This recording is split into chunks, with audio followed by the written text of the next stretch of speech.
ان کی خدمت میں حاضر ہو کر ان کی نالین مبارک اٹھانے کی سعادت حاصل کرتا اور انہیں وضو کرانے کی خدمت بجا لاتا۔ جتنے بھی نان سیمیٹک ریلیجنز ہیں ناظرین، زرتشتی مذہب کو اٹھا لیجئے، بدھ مت کو اٹھا لیجئے، ہندو مت کو اٹھا لیجئے، ہر مذہب میں سرور دو جہاں صلی اللہ علیہ وآلہ وسلم کا ذکر موجود ہے۔ ہندوؤں کی مقدس کتابوں یعنی وید ہو، پران ہو، اپنشد ہو، ان کتب میں بھی کئی مقامات پر پیشگوئیاں موجود ہیں جو حضور نبی کریم صلی اللہ علیہ وآلہ وسلم کے علاوہ کسی اور کی نہیں۔ باتی ناظرین کہ اللہ تعالیٰ نے جتنے صحیفے اور آسمانی کتابیں نازل کی، وہ چاہے سیمیٹک ریلیجنز ہو یا نان سیمیٹک ریلیجنز ہو، یہ ذہن میں رکھیے گا، سب میں سرور دو جہاں صلی اللہ علیہ وآلہ وسلم کی عظیم ترین نشانیوں کا تذکرہ اللہ تعالیٰ نے فرمایا ہے۔ کم و بیش تمام ہی پیغمبر جو ہیں وہ اپنی اپنی امت کو ان نشانیوں سے آگاہ کرتے رہے۔ مقصد یہ تھا کہ سرور دو جہاں صلی اللہ علیہ وآلہ وسلم کی آمد پر ان کی نبوت کی گواہی دیں اور ان کے حامی و مددگار ہوں۔ اب کچھ باتیں میں آج آپ سے کرنا چاہتا ہوں، ذرا اس کو سمجھ لیجئے۔ پہلے قرآن کی جانب آپ کو لیے چلتا ہوں۔ قرآن ناظرین پچھلی امتوں کے حوالے سے بہت واضح طور پر فرماتا ہے، یعنی اگر میں سورۃ الاعراف آیت نمبر 157 سے شروع کروں، جس میں اللہ تعالیٰ فرماتا ہے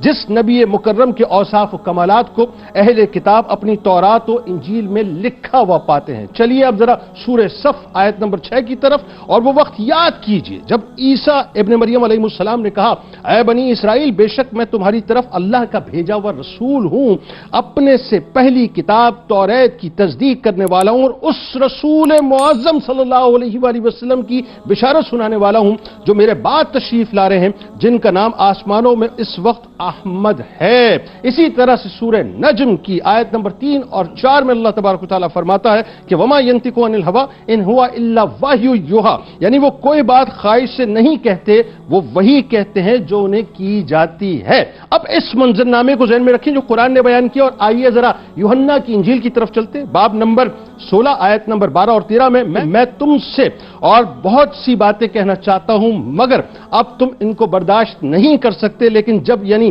وہ روح حق آئے گا تو تم کو سچائی کی راہ دکھائے گا، اس لیے کہ وہ اپنی مرضی سے کچھ نہیں کہے گا۔ وما ينطق عن الهوى، وہ اپنی مرضی سے کچھ نہیں کہے گا، لیکن جو کچھ اللہ سے سنے گا وہی کہے گا اور تمہیں آئندہ کی خبریں دے گا۔ اب آئیے تورات میں کتاب استثنا باب نمبر 18 آیت نمبر 18 میں اللہ تعالیٰ اپنے محبوب کے اس مقام کو کس طرح سے واضح کرتا ہے، ذرا سنیے کہ میں بنی اسرائیل کے لیے ان کے بھائیوں میں سے تمہارے جیسا نبی قائم کروں گا اور میں اپنا کلام ان کے منہ میں رکھوں گا۔ وما ينطق عن الهوى ان هو الا وحی یوحى۔ پھر تورات استثنا باب نمبر 33 آیت نمبر 2، اس کتاب میں حضور نبی کریم صلی اللہ علیہ وآلہ وسلم کے مقام بعثت کا واضح تذکرہ ناظرین ان الفاظ میں ملتا ہے کہ خدا طور سینا پر تجلی فرما اور کوہ سعیر سے اس کے انوار ظہور پذیر ہوئے اور فاران کی چوٹیوں سے خود جلوہ نما ہوا 10,000 قدسیوں کے ساتھ۔ یعنی تورات کی اس آیت کی تفسیر میں ناظرین طور سینا وہ مقام ہے جہاں اللہ تعالیٰ نے حضرت موسیٰ علیہ السلام سے باقاعدہ ہم کلامی کی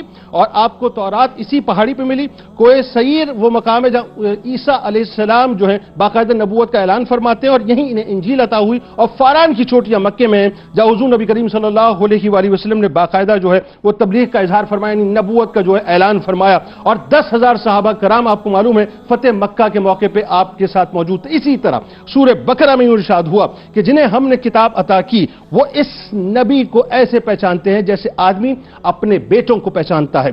حضرت عمر فاروق رضی اللہ تعالیٰ عنہ نے حضرت عبداللہ ابن سلام رضی اللہ تعالیٰ عنہ سے سورہ بقرہ کی اس آیت کے متعلق دریافت کیا تو انہوں نے جواب دیا کہ اے عمر، میں نے حضور نبی کریم صلی اللہ علیہ وآلہ وسلم کو دیکھا تو بے اشتباہ پہچان لیا، اور میرا حضور نبی کریم صلی اللہ علیہ وآلہ وسلم کو پہچاننا اپنے بیٹوں کو پہچاننے سے بدرجہ اتم اور اکمل ہے۔ آپ نے پوچھا وہ کیسے؟ حضرت عبداللہ نے جواب دیا ان کے اوصاف اللہ تعالیٰ نے ہماری کتاب تورات میں وضاحت سے بیان کر دیا۔ نجاشی بادشاہ آپ کے ذہن میں رضی اللہ تعالیٰ ناظرین ان کی گفتگو میں آپ کو سنائی دیتا ہوں۔ وہ فرماتے ہیں کہ میں گواہی دیتا ہوں کہ محمد صلی اللہ علیہ وآلہ وسلم اللہ پاک کے رسول ہیں، میں ان کا ذکر یعنی ہم ان کا ذکر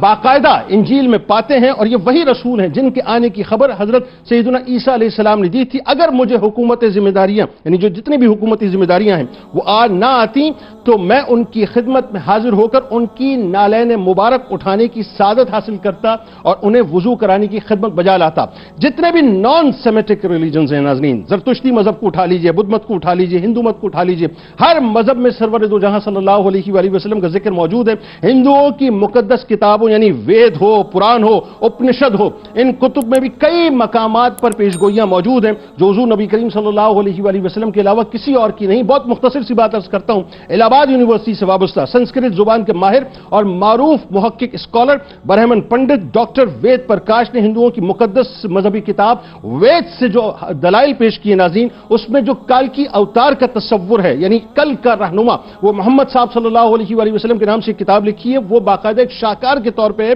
جس میں 8 پنڈتوں نے باقاعدہ اس کی تائید کی ہے، اور اس میں جتنی بھی نشانیاں اس نے بیان کی ہیں، چاہے حضرت عبداللہ کے حوالے سے، چاہے بی بی آمنہ سلام اللہ علیہا کے حوالے سے، یا آخری نبی ہونے کے حوالے سے، یا آپ کے بدر و احد میں جو ہے وہ اپنا استعانت کے حوالے سے، یا معراج پہ جانے کے حوالے سے، ہر حوالہ جو ہے وہ نبی کریم صلی اللہ علیہ وآلہ وسلم سے جا کر ملتا ہے۔ تو میرے آپ کا آقا اور مولا صلی اللہ علیہ وآلہ وسلم کا تذکرہ ناظرین کل بھی تھا، آج بھی ہے اور ہمیشہ رہے گا۔